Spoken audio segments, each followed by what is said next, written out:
بسم اللہ الرحمن الرحیم، شروع اللہ کے نام سے جو بڑا مہربان اور نہایت رحم کرنے والا ہے۔ السلام علیکم پیارے دوستو، امید ہے کہ آپ سب لوگ خیریت سے ہوں گے۔ ہماری دعا ہے کہ اللہ رب العزت آپ کو خیر و عافیت سے رکھے۔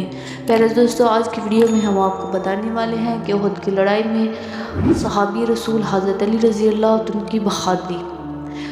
غزوہ احد میں مسلمانوں کو کچھ شکست ہوئی تھی، جس کی بڑی وجہ نبی کریم صلی اللہ علیہ وسلم کے ایک ارشاد پر عمل نہ کرنا تھا۔ اس وقت مسلمان چاروں طرف سے کفار کے بیچ میں آ گئے، جس کی وجہ سے بہت سے لوگ شہید بھی ہوئے اور کچھ بھاگے بھی۔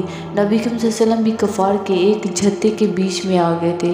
کفار نے یہ مشہور کر دیا تھا حضور اقدس صلی اللہ علیہ وسلم شہید ہو گئے ہیں۔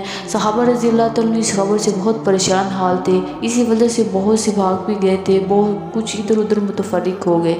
حضرت علی کرام اللہ وجہ فرماتے ہیں کہ جب کفار نے مسلمانوں کو گھیر لیا تو حضور اقدس صلی اللہ علیہ وسلم میری نظر سے اوجھل ہو گئے تھے، تو میں نے حضور صلی اللہ علیہ وسلم کو اول زندوں میں تلاش کیا، نہ پایا، پھر شہداء میں جا کر تلاش کیا، وہاں بھی نہ پایا، تو میں نے اپنے دل میں کہا کہ ایسا تو ہو نہیں سکتا حضور صلی اللہ علیہ وسلم لڑائی سے بھاگ جائیں۔ بظاہر حق تعالی شانہ ہمارے اعمال کی وجہ سے ہم پر ناراض ہوئے، اس لیے اپنے رسول پاک صلی اللہ علیہ وسلم کو آسمان پر اٹھا لیا۔ اس لیے اب اس سے بہتر کوئی صورت میں بھی تلوار لے کر کافروں کے جھتھے میں گھس جاؤں، یہاں تک کہ مارا جاؤں۔ میں نے تلوار لے کر حملہ کیا، یہاں تک کہ کفار بیچ میں سے ہٹ گئے اور میری نگاہ نبی کریم صلی اللہ علیہ وسلم پر پڑ گئی تو میری آنکھیں مسرت ہو گئی۔ میں نے سمجھا کہ اللہ جل شانہ نے ملائکہ کے ذریعے سے اپنے محبوب کی حفاظت کی۔ میں بھی حضور صلی اللہ علیہ وسلم کے پاس جا کر کھڑا ہوا۔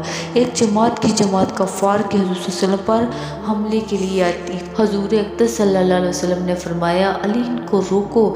میں نے تنہا اس جماعت کا مقابلہ کیا، ان کے منہ پھیر دیے، بعضوں کو قتل کر دیا۔ اس کے بعد پھر ایک اور جماعت حضور اقدس صلی اللہ علیہ وسلم پر حملے کی نیت سے بڑھی۔ آپ صلی اللہ علیہ وسلم نے پھر حضرت علی رضی اللہ عنہ کی طرف اشارہ فرمایا، انہوں نے پھر تنہا ہی اسی جماعت کا مقابلہ کیا۔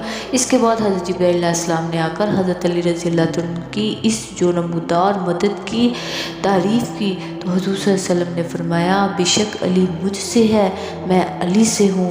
یہی کمال اتحاد کی طرف اشارہ فرمایا تو جبرائیل علیہ السلام نے عرض کیا، میں تم دونوں سے ہوں۔